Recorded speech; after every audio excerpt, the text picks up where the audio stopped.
Hi, First Draft Club. Welcome back to the podcast and the video version of the podcast. In today's episode, I'm going to be sharing a free and easy way to make sure your story is working as you write your first draft, no matter who you are, whether you have writer friends or not, whether you are in a writing class or community or not. And to kick us off, we're going to start by talking about plot, because story and plot are two terms I use interchangeably. As a reader, I have always loved plot, and in that way, I am like many readers. I dare say I'm like most regular readers of novels. But as a novelist myself, I was brainwashed, effectively, very early on to sort of look down on plot, to see it as kind of lowbrow, a cheat sheet for writers who lack true talent, and therefore have to rely on deploying this kind of catnip for the masses. Plot as a kind of manipulative sales tactic, like a get-rich-quick scheme or one of those fundraisers where they mail you a dime, taped to an envelope to make you feel bad unless you send money back. It took me a long time, like 3 published novels long, to see how truly BS this is. And that's what I want to talk about first today. Why plot is actually the opposite of lowbrow. Why anyone who tells you or implies otherwise is probably setting you up for failure, or at least struggle when it comes to getting your book published. And why I believe this false belief exists in the first place. And then finally, I'm going to share this great strategy for developing your story that anyone can do no matter who you are or where you are. So let's go. Welcome to the First Draft Club, a podcast to help you write your book with joy, clarity, and maybe a few coffee stains. I'm Mary Adkins. Whenever there's a disconnect between how two groups of people look at something, I think it warrants further investigation. And that is the case with plot. Indisputably, readers love plot. They love it shamelessly, as they should. We should read what we love to read, because that's the point of reading. No one is handing out grades for reading novels you don't enjoy. And yet, within writerly circles, there exists a fairly popular, kind of common, widespread view that plot is some kind of creative compromise on the part of the writer. Rufi Thorpe is a fellow novelist. She is also my very close friend and teaches with me in the book incubator. She and I have both written and published several novels. Her most recent novel, Margot's Got Money Troubles, came out last year and was a Kirkus Prize finalist, by the way, and she's been on shortlists for numerous other prestigious prizes. And I share this because here is our take on plot. We think plot gets a bad rap because it's easier to be dismissive about something hard than to learn to do it well yourself. Because plot is really hard to do well. It takes practice. It takes trial and error, and it takes intentionality. It requires that the writer take it seriously. None of these are easy things to do. It also requires respecting the reader's experience enough to want the reader to experience the specific pleasure that plot has to offer. You have to want the reader to want to turn the pages because they're propelled forward, not because they feel obliged.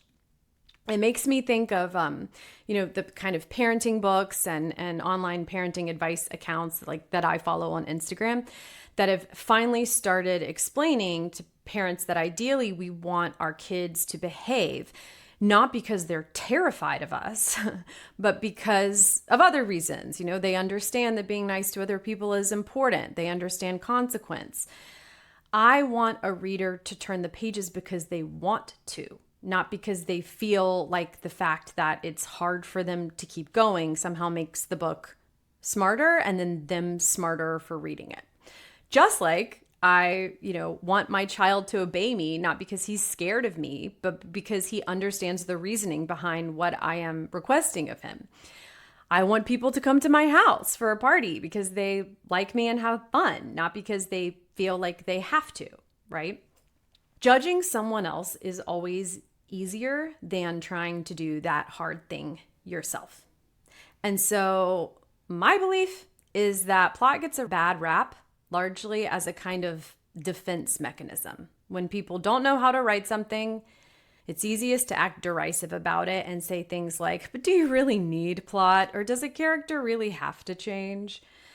Yes, they do. They do have to change. Because 99.9% of us don't write strong enough prose to get published without writing plot.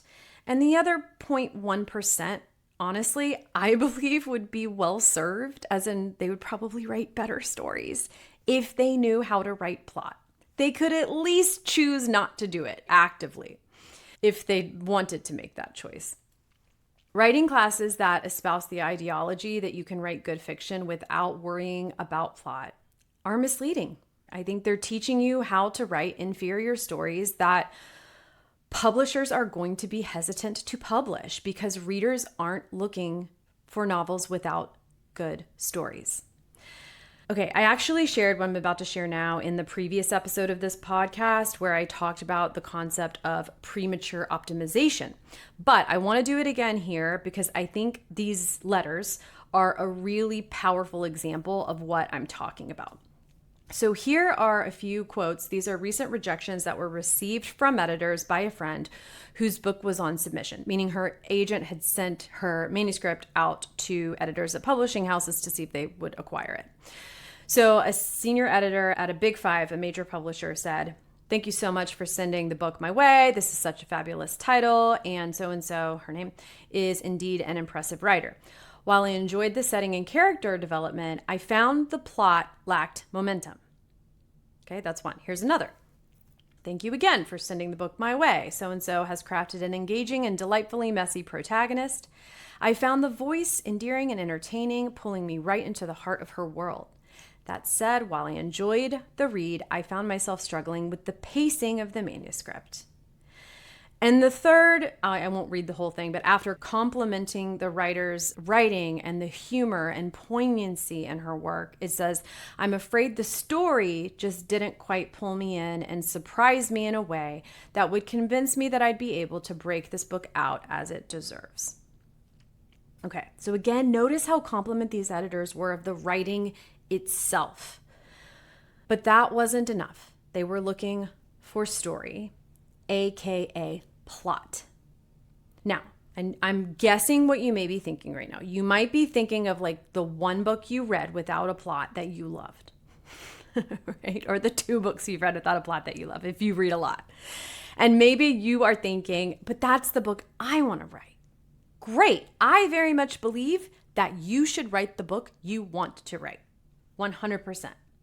I also want you to go into that decision eyes wide open about publishing challenges, because it's really hard if you have devoted months or years of your life to a project under the false belief that it is just as easy to get a book without plot published as it is to get one with a good plot published. And I will also say this. Someone whose prose is exquisite enough to write a publishable book with no plot or little plot is very rare.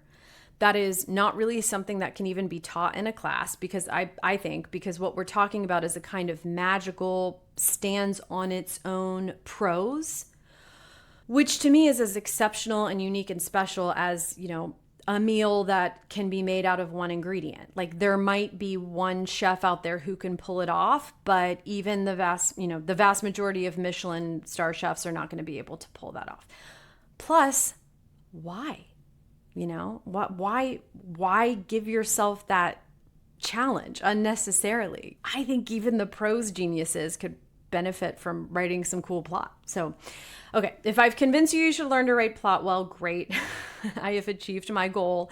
It is going to make your fiction better. It is going to make it more likely that you get published. Plus, it's a fun challenge. Readers will enjoy your book more. You will feel proud. You'll get better reviews.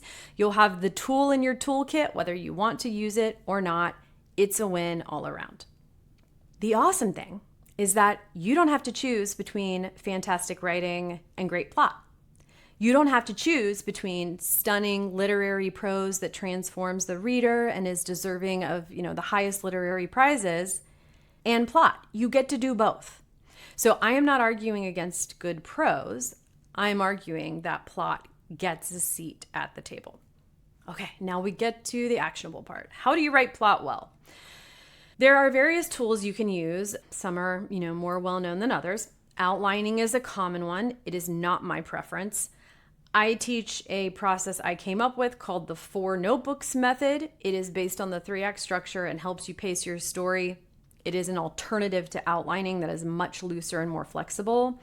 You can find my teaching on the 4 notebooks method in another podcast episode, which we'll link to in the show notes. You can also get my more extensive training on it by applying to the Book Incubator, which is the program I run for novelists and memoirists. If you are accepted, we will send you the free training, whether or not you join, but you have to be accepted. The application is less than 5 minutes. Go to thebookincubator.com to apply. But also, there is a free and easy tool that you can use, and this is something that you don't have to download or do anything to get. In our community, we call this salmon salads because Rufie Thorpe, who is a close friend of mine, teaches with me in the incubator. She calls it this because she and her friends, her writer friends, used to meet over salmon salads to do this. It's effectively this: brainstorming your story with a friend. That's it. You are not giving them pages to read. That's not the point. In fact, that is a distraction. We offer strategy sessions in the Book Incubator where you do just this. You meet with a mentor, a fellow writer, to shoot the breeze about your book and troubleshoot plot as you are writing. This kind of conversation can be so useful. It can be a really effective way to incorporate feedback as you're going along, as you're writing your first draft, without getting derailed by premature optimization, which I talked about in the previous episode. That idea of over-focusing on the writing and at the expense of story while you're writing the first draft. How do you do this? You just ask questions. You tell them a little bit, tell them your book premise, tell them what's happened so far. Say things like, so does this sound interesting to you? What would you expect to happen next? What would you want to happen next? What would you be wondering about? If you're struggling with a character, I don't know why they're acting a certain way. Have your friend help you kind of brainstorm their background, their personal history that led to, their current psychology. I often find that when I do this, it's humbling because the person I'm talking to will throw out like a much better idea than what I was thinking. This happened recently with my sister and the novel that I've been working on. She got excited and was like, oh, what if this happened? And it was such a good idea. It just changed the entire course of the story.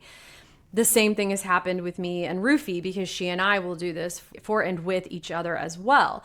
Although I want to emphasize that, the person you do this with does not need to be a writer. In fact, like I said, I often find that sometimes the best people to do this with are people who are not writers. My sister is not a novelist, but she reads novels, and she intuitively understands story because she consumes a lot of good ones in the world.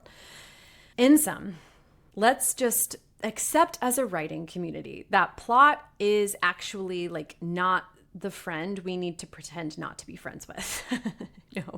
We can go out in public with this person. We can admit that he's our bestie because he is actually really great. Maybe just wears weird clothes and sometimes says strange things. But that's why people like him, okay? Because he keeps things interesting. I hope this was helpful, and I'll see you next week.